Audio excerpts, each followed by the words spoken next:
개장전 성공 전략입니다. 12월에 주요 일정들을 꽤 보내고요. 이제 연말 마무리 시기입니다. 어떤 전략으로 마무리를 잘 할 수 있을지 이분의 도움을 받겠습니다. IBK 투자증권의 함정남 차장님 자리하셨네요. 어서 오세요. 안녕하세요. 네, 안녕하십니까.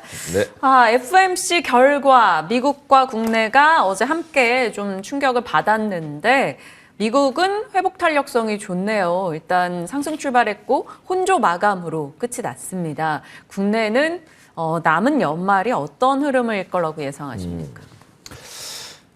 일단은 우리 장은 별개의 장이니 그거는 그대로 두고 미국 증시만 놓고 본다라고 했었을 때 조정이 필요했었던 자리에서 맞아요. 하나의 명분이 필요하지 않았나라는 생각이 듭니다. 그런데 그 명분의 의미가 제가 생각했던 것보다 훨씬 세지 않았나라는 것이 제 마음입니다.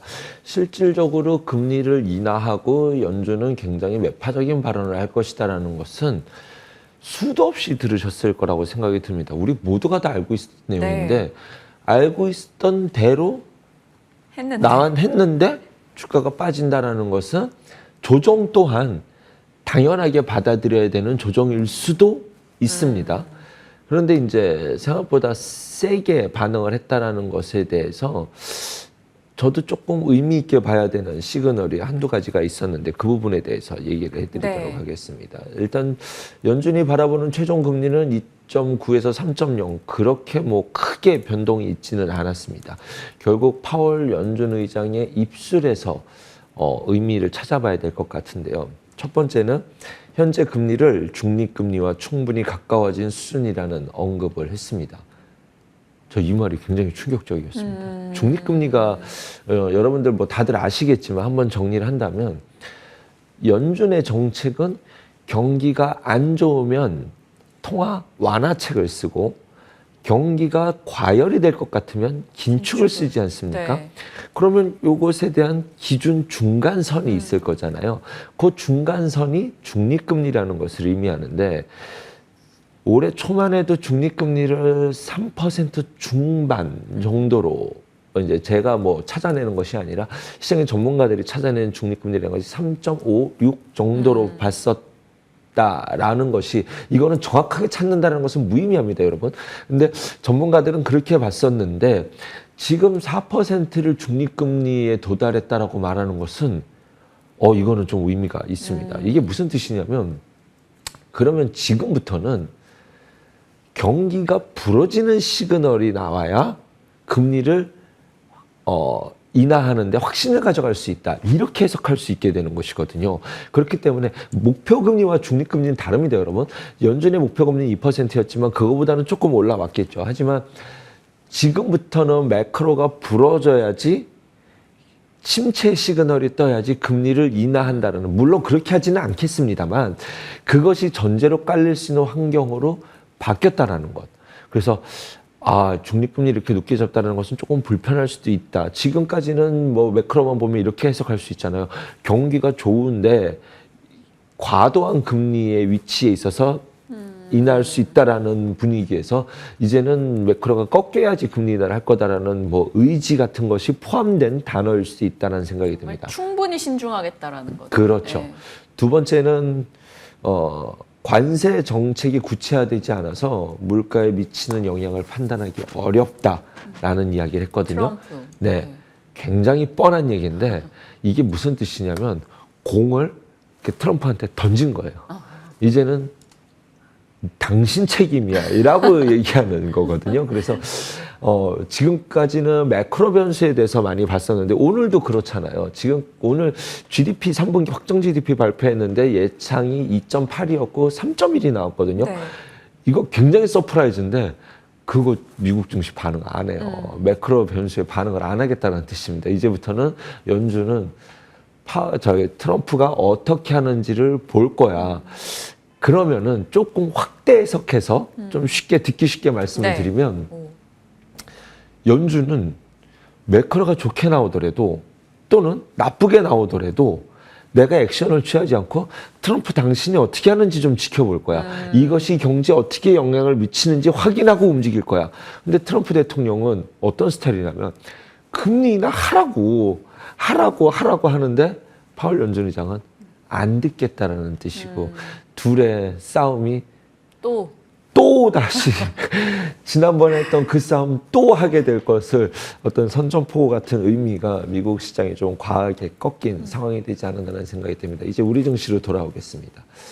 현재 미국 10년물 국채금리 위치에서 현재 환율 상황에서 우리 증시가 외국인의 매수가 들어오기를 바라는 건 조금 어려울 것 같습니다. 미국 10년물 국채금리를 예단한다는 것은 아예 불가능이라는 것을 염두에 두시고 그래서 이제 저는 우리나라 환율은 어떤 상황인가라는 것에 대해서 환율 보고서만 계속 찾아봤는데 네. 대동소이합니다. 대부분 다 뭐라고 얘기하냐면 내고 물량이 있고 수출 내고 물량이 있다라는 것과 그다음에 미국에서 이렇게 스탠스를 취한 것이 미국의 매파적인 스탠스가 일본 BOJ가 어쨌든 동결은 됐습니다만 1월에는 금리를 인상할 수 있는 볼륨이 커졌다라는 것이 달러 자체, 달러 인덱스의 강세를 막아줄 것이다라는 이야기 이제 이런 논리가 대부분이거든요. 네. 그런 관점에서 봤었을 때 환율이 1,450원 이 언저리에서는 단기 쇼크 고점이다라고 보는 논리가 대부분인 것 같습니다. 그런 관점에서 봤을 때 저도 그 의견에 동감하고요. 물론 여러 가지 입술에 의해서 순간적인 쇼크는 나올 수 있겠지만 뭐 그런 것들도 우리 증시에는 상당 부분 반영이 되는 것 또한 맞기 때문에 지금 이 자리에서는 그래 일단은 뭐 맞을 매는 맞았구나라는 정도로 해석하는 것이 맞지 않을까라는 생각을 해봅니다. 네. 정말 올해는 하루 종일 엎드려 뻗쳐하고 맞은 느낌이긴 한데 이제 정말 마지막 매를 좀 맞고 연초를 좀 가뿐하게 시작할 수 있길 바라봅니다. 하반기 칭찬을 상반기 내내 받다가 하반기 두드려 맞은 쪽이 반도체예요. 이제 어제 마이크론의 실적 영향으로 또 출렁임이 있었는데 밤사이 하이닉스 보조금 이슈 있었고요. 엔비디아도 일단 반등을 해줬습니다. 결국 지금 이 시점에서도 삼성전자도 맞을 만큼 맞은 게 아닐까라는 생각도 들고 어떡할까요? 삼성전자 다 맞았죠. 네. 지금 마이크론이 꺾였던 이유가 삼성전자에는 반영이 되어 있는 겁니다. 그렇게 해석하시면 될 것 같고 삼성전자 자체로만 본다라고 한다면 이거 오너일가 상속세 내려고 대출 받았는데 여기서부터 깨고 내려가면은 이제 그거 터져 나오거든요. 근데 그럴 일은 없겠죠. 그래서 53,000이라는 가격은 심리적으로도 굉장히 중요한 자리일 텐데 거기에 자사주 매입이라는 든든한 방어가 있기 때문에 삼성전자는 충분히 맞을 매가 반영이 되어 있다는 점을 염두에 두시고 아이고야 마이크론 16% 빠졌는데 오늘도 10% 빠지는 거 아니야 이런 우려들도 많으실 텐데 그런 걱정하시면 안 됩니다. 왜냐하면 그렇죠. 어제 시간에서 마이너스 16%는 이미 선반영된 자리라는 것을 염두에 두시고요. 조금 아쉬운 것이 있다면 오늘 마이너스 10% 정도로만 마이크론이 막아줬어도 우리 증시에 대해서는 어저께 다 반영됐다. 이렇게 좀 말씀드릴 수 있을 텐데 맞아요. 네, 오늘 밤부터 미국 내마녀의 날이지 않습니까? 그래서 오늘 또한 외국인이 뭐 적극적인 매수가 들어와서 뭔가 반전을 주겠다 이런 의미의 해석을 가져가기는 어려울 것 같다라는 생각은 들지만 어쨌든 한국의 반도체는 맞을 매는 맞았다라는 것을 염두에 두고 대응하셔야 될 것 같습니다. 네. 참고하겠습니다. 반도체는 언제나 주요 섹터이고 시장 지수에 영향을 주기 때문에 또 이슈가 있었기 때문에 저희가 짚고 있습니다. 중국 이야기로 조금 가볼까요? 중국의 국채금리가 급락하고 있다. 뭐 대다수 국채금리가 사상 최저 수준을 나타내고 있다. 이런 소식 등이 들려오고 있어서 이 부분에서 저희 아이디어 좀 뽑아보고 싶어요. 네, 지난주에 제가 지난 시간에 이런 말씀 드렸었어요. 트럼프가 진짜로 관세를 때릴 수도 있다라는 이야기를 드렸잖아요. 네. 이것이 어떤 협상을 위한 카드로서 나중에는 완화될 거다라고 했는데 제가 지난 시간에는 진짜로 궁지에 무는 그렇죠. 판단해서 그럴 수도 그죠? 있다라는 것에 대해서 그러면 말하고 나서 이제 제가 이런 생각, 중국은 어떻게 대응하고 있지? 라는 것을 중국 리포트를 찾아봤는데 중국도 준비를 하고 있는 듯한 느낌입니다. 한 달 전에 채권금 10년물 중국 국채 채권금리 2.1에서 지금 1.7까지 빠졌다가 조금 올라왔거든요. 2.1에서 1.7까지 빠진 게 뭐 대단하냐라고 생각하실지는 모르겠습니다만 중국은 환율과 이런 채권 금리에 대해서 굉장히 폐쇄적이에요. 정부의 방향성이 그대로 나타나기 때문에 이 내용 안에는 뭐가 되어 있냐면 일단은 긍정적으로 해석한다면 중국이 이번에 되게 정말로 뭐 20몇 년 만에 통화 정책을 한다라고 했으니 그것이 선반영되는 것일 수도 있지만 그것의 근본적인 목적은 중국 경제가 안 좋았음에도 불구하고 통화를 건들면서 환율을 건드릴 수 있는 인위적인 위안화 약세 정책을 가져가겠다는 것은 틀림없이 미국을 의식한 것이라고 생각이 됩니다. 그것이 증거가 나타나고 있는데 본원 통화를 늘렸거든요. 네. 본원 통화 M0가 있고 M1, M2가 있지 않습니까? 그래서 정부 당국이 통화를 유동성을 통화 완화 정책을 쓰게 되면 시장 경제에서 우리가 최종적으로 보는 것은 M2잖아요. 시장 경제에서는 승수 효과가 나타나게 돼서 과거에는 1억을 정부에서 풀면은 시장에서 나타나는 승수 효과는 5배에서 5.5배가 나오거든요. 그럼 5.5억의 효과가 나와야 되는데 지금 본원 통화를 늘린 퍼센테이지가 12%가 좀 넘거든요. 그런데 M1은 마이너스예요. 저축은 늘었습니다. 이게 무슨 뜻이냐면 통화 완화 정책을 쓰고 금리를 인하했는데 아무도 투자를 안 하고 있다는 뜻입니다. 그래서 정부의 방향성에 대해서 지금 내년에 어떻게 될지 아주 예의주시하고 있어서 인위적인 금리 환율의 위안화 약세 정책을 쓰고 있다는 것이 미국과 전쟁을 준비하고 있다는 뜻이거든요. 네. 쉽지 않은 상황입니다. 이렇게 되면은 나중에 우리 경제에는 어떤 영향을 미치게 되냐면 저가 공산품이 글로벌 시장으로 나올 수 있는 우려가 우리 경제에는 또 썩 좋은 뉴스는 아니겠죠. 이것이 결론적으로는 철강 화학이 굉장히 무거운 자리에서 반등 다음 반등을 못 주는 이유일지도 모르겠습니다. 그런 상황에서 봤었을 때 중국은 딱히 답이 없을 거예요. 그러면 트럼프가 관세를 때린다고 한다면 아직은 알 수 없겠지만 대대적인 내수 부양책, 그러면 아픈 가슴을 안고 결국은 건설 쪽으로 가지 않을까라는 것은 제가 지금 그냥 막연하게 드는 생각인데 앞으로의 중국의 행보를 지켜봐야 될 것 같습니다. 위안화와 동조화 경향도 있기 때문에 원화에 대한 걱정도 있고 중국의 내수 부진, 또 저가 수출 공세, 거기서 한국의 피해까지도 주요 산업까지 연결해서 볼 수 있을 겁니다.